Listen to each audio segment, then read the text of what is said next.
কুমিল্লায় ৪ কোটি টাকার অবৈধ ভারতীয় পণ্য ধ্বংস করল কাস্টমস। কুমিল্লা গেজেট। কুমিল্লায় প্রায় ৪ কোটি টাকা মূল্যের ভারতীয় অবৈধ ও মেয়াদোত্তীর্ণ পণ্য ধ্বংস করেছে কাস্টমস কর্তৃপক্ষ। বুধবার ১৫ই এপ্রিল সকালে কুমিল্লা নগরীর কাপ্তানবাজার এলাকায় গোমতী নদীর তীরে এই ধ্বংস কার্যক্রম পরিচালনা করা হয়।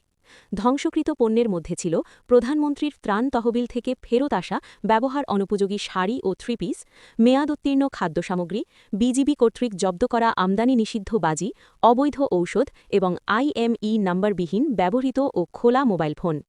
বুধবার কাস্টমস এক্সাইজ ও ভ্যাট কমিশনারেট কুমিল্লার আয়োজনে এই কার্যক্রম সম্পন্ন হয়।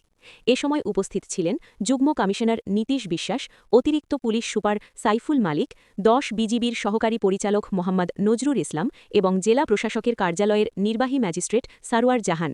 সংশ্লিষ্ট কর্মকর্তারা জানান, জনস্বাস্থ্য ও নিরাপত্তার স্বার্থে এবং অবৈধ পণ্যের বিস্তার রোধে নিয়মিত এ ধরনের অভিযান পরিচালনা করা হচ্ছে। শৃঙ্খলা বাহিনী সহ বিভিন্ন বিজিবি এবং অন্যান্য আইনশৃঙ্খলা বাহিনী বিভিন্ন পণ্য আটক করে, যেগুলো আমদানি নিষিদ্ধ হইতে পারে বা চোরাচালানের দায়ে আটককৃত পণ্য গোডাউনে জমাকৃত এবং পরবর্তীতে সেইটা বাজেয়াপ্তকৃত এবং আইন অনুযায়ী যেটা নিলামযোগ্য নয় এবং ব্যবহার উপযোগী নয় সেটা ধ্বংসযোগ্য পণ্য হিসেবে বিবেচিত হয়।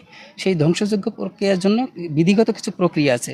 সমস্ত প্রক্রিয়া শেষ করে আজ ধ্বংস কার্যক্রম শুরু হয়েছে এবং এর মধ্যে 90% হলো বাজি, যেটা আতশবাজি, এবং অন্যান্য কিছু আমদানি নিষিদ্ধ ঔষধ আছে, আর কিছু ছেঁড়া ফাটা শাড়ি কাপড় আছে এবং